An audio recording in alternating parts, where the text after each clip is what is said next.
bom estar aqui com vocês de novo e hoje nós vamos conversar um pouquinho sobre comunicação, a importância dessa arte e como a PNL pode nos ajudar a realmente entregar a mensagem que a gente pretende, né? A comunicação nada mais é do que a união de duas pessoas que trocam experiências e percepções através de sinais verbais e não verbais. Mas se comunicar é muito mais do que falar, porque a gente pode simplesmente falar e não entregar nenhuma mensagem. E também é muito mais do que entender o outro, porque a gente pode se entender sem se comunicar, né? Então o que é a comunicação? É a troca de experiências, a pessoa fala o que ela quer e eu vou buscando mais informações para tentar compreender um pouquinho do que ela está tentando dizer, porque na verdade a percepção dela é diferente da minha, né? E aí que acontece alguns problemas na comunicação, né? Nem sempre é muito claro. Vamos dar um exemplo. Se eu quisesse que você acreditasse em mim, você acha que seria suficiente eu dizer para você, acredite em mim? Você acha que eu dizendo isso já ia transferir essa confiança que eu preciso que você tenha em mim? Muito provavelmente não, né? Por quê? Porque há falhas nesse processo. E algumas questões, e aí que a PNL vem nos ajudar. O que acontece quando eu te digo, acredita em mim? Como que você ouve isso? O que isso significa para você? Quais os sentimentos e as sensações que isso trazem? Quais as memórias que isso te remete em alguma outra ocasião em que você teve que acreditar em alguém? Ou quis acreditar em alguém? E na verdade, quando eu digo para você assim, acredite em mim, logo você vai pensar, o que ela está querendo com isso? Né? Aonde que ela está querendo chegar? Por que ela está fazendo isso? Logo começa um diálogo interno na nossa mente, para tentar entender o porquê que eu estou fazendo aquilo. E uma outra falha nesse processo se dá por causa da diferença na velocidade com que eu falo e na velocidade com que nós pensamos. As pessoas falam em média de 100 a 150 palavras por minuto, enquanto o nosso cérebro pensa em uma velocidade muito mais rápida. Por exemplo, eu leio 3.500 palavras por minuto. Tem pessoas que leem 10.000 palavras por minuto. Então, o nosso cérebro consegue ser milhares de vezes mais rápido do que a nossa fala. E o que acontece é que mesmo durante uma conversa, a gente acaba refletindo sobre tudo que foi dito e tirando as nossas próprias conclusões. Então, a PNL vem trazer uma luz, ela analisa a comunicação sobre alguns aspectos. Primeiramente, a comunicação comigo mesma. Quando eu tenho esse diálogo interno comigo, eu vou desenvolvendo as minhas habilidades, os meus dons e mudando os meus comportamentos. Depois a PNL analisa a linguagem da mente. O que é essa linguagem da mente? A mente ela funciona como um filminho. Tudo que a gente está conversando, você está visualizando isso na sua mente. Tenta ver quando você está lendo um livro. Não é normal você visualizar? Se eu te falar uma praia com areia branquinha, água azul cristalina, o sol brilhante, você já não começa a ver essa imagem? E é assim que funciona a linguagem do nosso cérebro. E por fim, a PNL também analisa a linguística, né? Que é o próprio idioma. Então, como é que vai nos auxiliar isso? Ela vai ajudar a gente a identificar qual que é o nosso modelo de comunicação e qual que é o modelo de comunicação do outro, para que aí assim a gente consiga fazer uma adaptação e se fazer entender. E uma das coisas mais interessantes da PNL é justamente essa análise dos sistemas representacionais. O que são os sistemas representacionais? Aquele filminho que eu falei para vocês, ele é cheio de representações. Ele tem representações visuais, que são as imagens, as pessoas, as paisagens. Tem as representações auditivas, que são os sons, as músicas, os barulhos que você vai compor o seu filme. E as representações sinestésicas, que são as emoções, os sentimentos que vão surgir daquela história, daquela conversa. E aí você vê que algumas pessoas têm preferência por um sistema representacional. Então a gente vai conhecendo as pessoas assim, algumas são mais visuais. Como são as pessoas visuais? elas trabalham, vivem, olham o mundo sobre um binômio de perder e ganhar. O que eu vou perder, o que eu vou ganhar. Geralmente elas são pessoas muito preocupadas com as aparências importam, são pessoas magras, esguias ou então magras e musculosas, né? São pessoas que falam muito rápido, têm um raciocínio muito rápido, e você identifica também por conta das frases que geralmente ela vai usar, todas relacionadas à visão.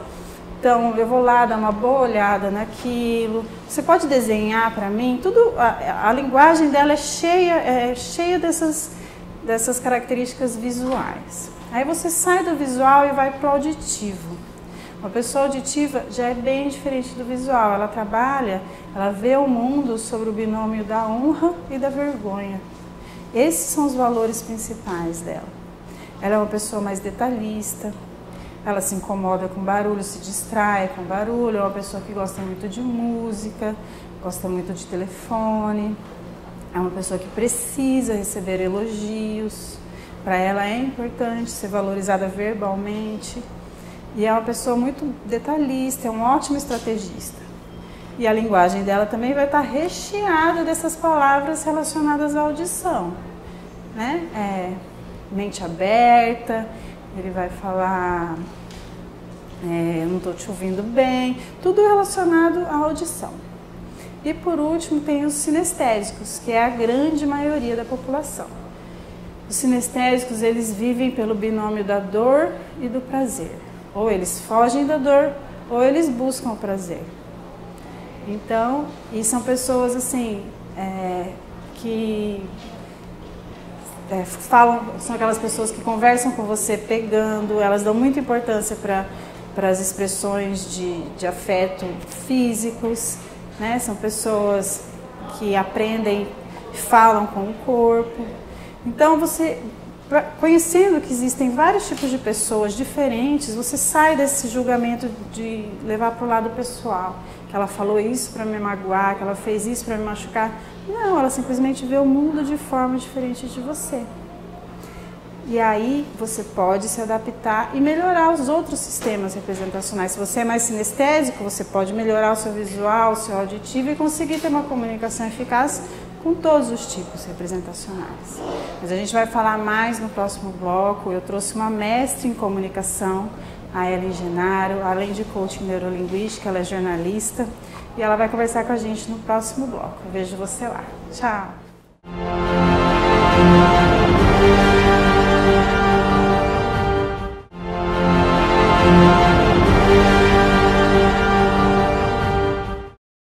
Olá, estamos de volta aqui no programa Desperta, agora com a Ellen Genaro, jornalista, coach neurolinguística. Ellen, você já trabalha na área de comunicação há muito tempo, né? Mesmo antes de se aventurar pela PNL. O que você pode falar para a gente da importância de uma comunicação eficiente, efetiva e como a PNL pode auxiliar essa comunicação a melhorar? Bom, primeiro que a PNL, boa tarde, bom dia, né? Vamos saber que hora que o pessoal vai estar assistindo a programação. Então, bom dia, boa tarde, boa noite, boa madrugada. O que a PNL me ajudou a entender como é que as pessoas funcionam. Existem pessoas de todos os tipos, né? Da forma como que elas entendem o que eu estou falando. Então, como eu trabalho com comunicação, minha comunicação tem que ser eficiente. E como que eu ia saber se o que eu estava perguntando, afirmando, estava chegando até as pessoas, né? Então, a primeira coisa, no caso da televisão, a gente já trabalha, foi uma das verificações que eu fiz, se as pessoas, elas são, por exemplo, prestam mais atenção no que elas ouvem, no que elas veem e no que elas sentem. Porque a gente trabalha os três sentidos, né? Coloca uma trilha numa reportagem, a narração dos repórteres tem que ter uma voz adequada, bem impostada. Então, quem tem um problema com o que está ouvindo, a voz, ela tem que ser bem tranquila. Então, a gente já cuida da voz. A outra questão é a imagem. Então, a gente chama ou não chama atenção pela imagem que a gente está usando naquele dia. Geralmente é o mais neutro possível. E as próprias imagens também já atraem os telespectadores. As pessoas que são mais visuais, elas prestam atenção naquilo que elas estão vendo. E a gente também trabalha com a questão do sentimento, né? O jornalismo faz muito isso, as pessoas sentirem algo. Então foi a primeira verificação que eu fiz, que aquilo ajuda, a gente oferecia as 3 fórmulas das pessoas se comunicarem, que é de forma conforme que elas ouvem, o que elas veem e o que elas sentem, e também as pessoas que depois ficam pensando sobre aquilo, que a gente também propõe algumas reflexões. Mas a grande questão foi como deixar os entrevistados mais à vontade. Porque, assim, isso é o grande lance. O que é um bom entrevistador, um bom jornalista que faz pergunta? É aquele que consegue tirar tudo do seu entrevistado. Seja uma pergunta mais de pressão, seja uma outra pergunta, num diálogo, num bate-papo, para a pessoa se sentir bem e ela conseguir ficar à vontade a ponto de falar o melhor que ela tem. Porque o interesse da comunicação não é eu ser bem atendida no que eu estou perguntando, mas sim a pessoa falar exatamente o que ela precisa falar para o entrevistado. Então, assim, tinha alguns sinais, por exemplo, que nem agora, a gente está sentada assim e aqui, né? Então, por exemplo, eu chegava no estúdio, eu prestava atenção como o entrevistado estava sentado, eu fazia igual. E tentava sempre ser muito solícita, prestar atenção na pessoa, que foi tudo que a PNL ensinou mesmo. Olhar nos olhos, fazer esse que a gente chamava de rapport, né?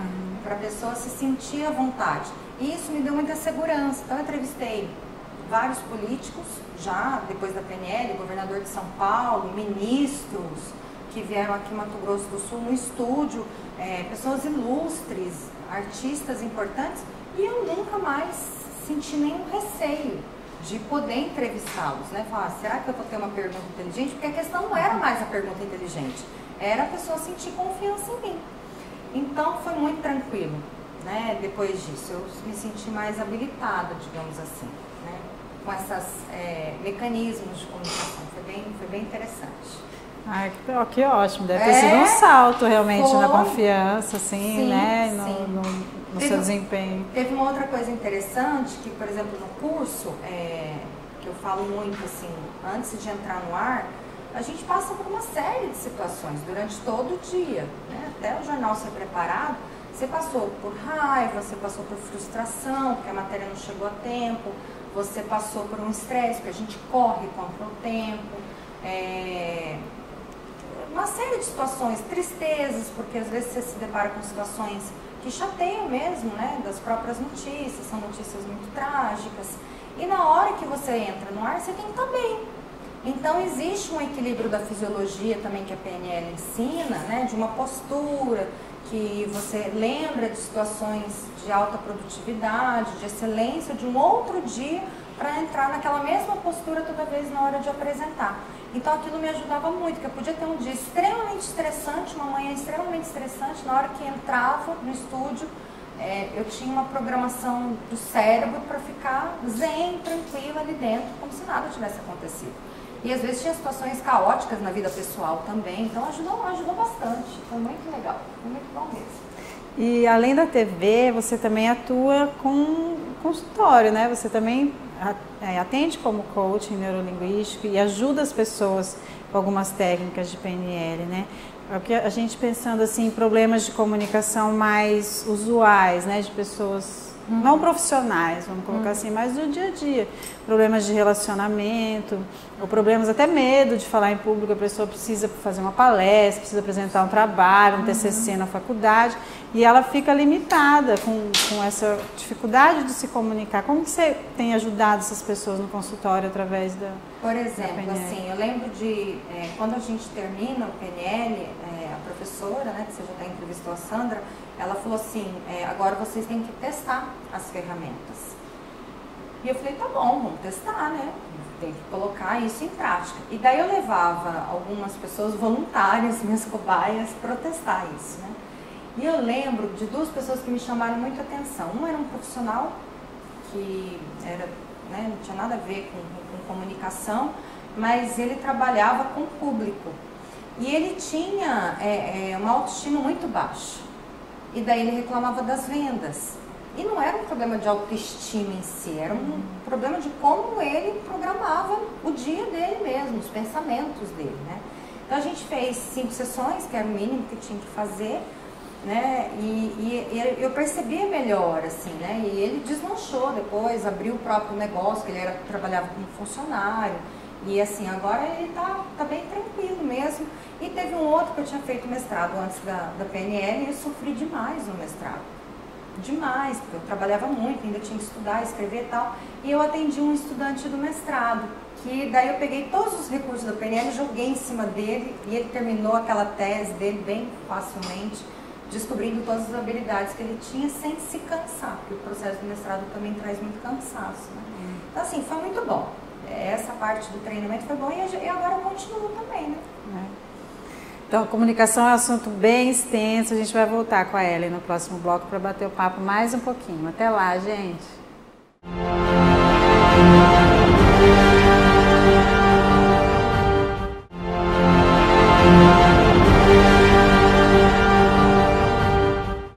Estamos de volta mais um pouquinho com a Ellen Genaro. Ellen, continua contando pra gente dessas suas experiências com esses clientes que você atendeu em consultório. Vamos lá, eu vou falar do acadêmico que fazia mestrado. Ele tinha uma situação para todos os estudantes, tanto de concurso como de mestrado, atendo outros estudantes de concurso também, que é um processo muito solitário, né? Você estudar é um processo, falo que é de desabrochar, doloroso, porque você tem que estar ali, só você, não tem vida social nem nada. Isso gera muito estresse. Então, o que a PNL ajuda? A você estudar com mais eficiência, em menos tempo, com mais concentração, com mais foco e também elimina as questões que te causam estresse. Então, com esse cliente que era mestrando da Universidade Federal, ele tinha prazos para cumprir e tinha dias que ele não queria escrever. Estava sem saco, e a gente tem isso, tem dia que a gente não tá legal. Ele não queria ler, não queria escrever. Então tem uma técnica que chama estado de excelência da PNL, que você programa seu cérebro, igual o que eu usava no estúdio para apresentar, a gente fez a programação dele. É programar o cérebro do cliente para que ele esteja sempre com foco, atenção e tranquilo para produzir. Então, por exemplo, quando ele ia pegar o material para estudar, ele já acionava o que a gente chama de âncora, que a gente tem tudo isso dentro da gente, só que tem dia que a gente deixa ela guardada. Então, o que você faz na programação neurolinguística? Você acha essa âncora onde que ela está, junto com o profissional, e deixa ela ali prontinha. Na hora que você precisa, você aciona. E daí, para ele conseguir ter mais rentabilidade no trabalho, porque ele passava 12 horas, às vezes, estudando num dia e ficava 2 semanas sem nada. Então não tem eficiência isso, né? Eu falava, não, você pode determinar 5 horas num dia, 2 horas nos outros dias, um pouquinho de cada dia, é só acionar essa âncora. E deu muito certo. E teve uma outra situação que a gente aplicou com ele, que eu lembro bem, ele falava que ele comia demais no processo do mestrado. Por quê? Porque que a comida significava para ele? Era um momento de distração, de conversa com os amigos e de lazer. Né? Porque quando ele falava, vamos comer, todo mundo ia e ele parava para comer. Só que ele começou a engordar, ele engordou mais de 10 quilos durante o mestrado. Então, daí a gente tentou achar alguma situação nele que trazia esse relaxamento. Eu descobri junto com ele que comer para ele era um estado de prazer, mas de relaxamento. E daí a gente foi descobrindo quais outras questões que traziam prazer e relaxamento. Aí ele descobriu da natação. Aí ele se imaginava nadando, né? Foi fazer aula de natação para poder parar de comer um pouco. É claro que você instala esses programas com a ajuda do cliente, identifica de acordo com o que ele te entrega, mas ele tem que fazer um exercício todos os dias também. Não é mágica, né, gente? Ele sabe que quando ele tem vontade de comer, ele pode substituir a vontade de comer pelo pensamento da natação, que vai trazer o mesmo efeito que o cérebro dele está necessitando naquela hora. Mas ele tem que fazer esse exercício diariamente, né? Enfim, foram inúmeras situações, né? E o medo de falar em público? Medo de falar em público. Me conta, que tem muita gente que tem esse problema e me conta como é que você já tem experiência da TV, né, e do trabalho, e com as ferramentas da PNL, o que você pode dizer para essas pessoas? Como é que elas podem primeiro, vencer? Que a gente tem que pensar que o público que está ali à sua frente, ele precisa ouvir o que você tem que falar. Não que você é melhor que ninguém, que você sabe mais, não é isso. Mas você tem um conhecimento que está a serviço do outro. A primeira coisa. Quando você pensa que você está a serviço do outro, isso te coloca numa função de, tudo bem, eu vou fazer porque as pessoas realmente estão precisando. É mais leve. Você não se coloca num patamar de que você vai ser julgado ou avaliado, nem nada. Você está prestando um conhecimento, colocando isso à disposição. E conhecimento a gente não guarda, a gente coloca para frente. Tudo que você recebe você tem que colocar para frente. Então a primeira consciência é, as pessoas que estão ali, elas precisam saber o que tem na minha essência, o que tem dentro de mim, o que eu aprendi. Está a serviço do outro. Isso, se vocês pensarem isso, já dá um pouquinho mais de tranquilidade. A outra coisa é assim, todo mundo faz palestra. Todo mundo conversa. Então, por exemplo, eu quero contar a história de como eu comprei essa blusa. Olha, essa blusa eu comprei tem 15 dias, eu escolhi essa cor porque eu gosto do cinza, que ia combinar com essa calça. Eu estou fazendo uma palestra, eu estou fazendo uma explicação. E é tudo muito simples. A gente só fala daquilo que a gente sabe. Então, se você está ali naquela função para falar sobre aquilo, significa que você sabe. Pronto, você programa o seu cérebro para fazer como se estivesse fazendo uma conversa, né? E tudo bem. E quanto mais tranquilo você tá, aí você vai verificar quais são as situações que te deixam com mais medo, mais insegurança. No começo não era assim, eu tive dores de barriga no começo da carreira, pânicos e tudo mais, é normal. Mas por quê? Por conta da insegurança. Porque não tinha essa confiança que o que eu estava falando alguém precisava ouvir. Eu achava que estaria alguém ali olhando para me corrigir, e daí dá medo. Mas não, as pessoas que estão do outro lado estão precisando daquele conteúdo. Então, isso traz um pouco de relaxamento e fica mais fácil, fica mais leve. Acho que é uma dica bem importante, assim, para todo mundo, né? Tem gente que procura e fala assim, preciso que você me ajude a dar entrevista, a fazer. E eu sei que às vezes os entrevistados chegam lá muito nervosos, muito angustiados. O que eu vou fazer? Como é que eu fico? Eu falo, fica à vontade, nós vamos conversar. E eles falam isso mesmo, né? Que eles ficaram realmente bastante à vontade. Por quê? Porque você tira aquela pressão de que a pessoa precisa ser bom. Não, ela tem que falar o que ela tem ali dentro e ali acabou. É pronto, é isso. E todo mundo vai gostar. Nossa, foi um prazer, foi uma delícia essa entrevista, viu? Espero ter você aqui com a gente várias outras vezes. E por hoje a gente vai encerrando e a gente se vê no próximo programa. Até mais. Tchau, gente. Beijo.